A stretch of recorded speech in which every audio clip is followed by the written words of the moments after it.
নমস্কার, আমি কল্পনা। আজকে নতুন পর্ব শুরু করছি। বন্ধুরা, এই বর্ষাকালে কিন্তু সজি কচু আর হলো কাঁকরোল দুটোই কিন্তু খুব সহজেই পেয়ে যাবে, আর খুব সহজ পদ্ধতিতেই কিন্তু এই রেসিপিটা বানিয়ে নিতে পারবে। অনেকের কিন্তু আলু খাওয়া বারণ আছে, তো তোমরা যে আলু না খাও তারা কিন্তু খুব সহজ পদ্ধতিতে এইভাবে কাঁকরোল আর সজি কচু দিয়ে রেসিপিটা করে নিতে পারবে।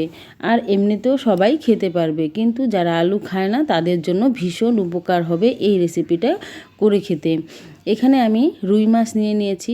মাছগুলোকে হলুদ লবণ খুব ভালো করে মাখিয়ে নেব। বন্ধুরা, একটা টিপস বলে দিচ্ছি, তোমরা যদি হলুদ আর লবণ কিছুক্ষণ আগে মাছের মধ্যে মেখে রেখে দাও হলুদও, তাহলে কিন্তু তেলও কম লাগবে, আর মাছ যে ফুটার একটা ভয় থাকে সেটা কিন্তু ফুটবে না। তেলটা কিন্তু অনেকটাই কম লাগবে। তোমরা এই টিপসটা ফলো করতে পারো। এবার কড়ার মধ্যে আমি দিয়ে দিলাম তেল। এই রান্নাটা আমি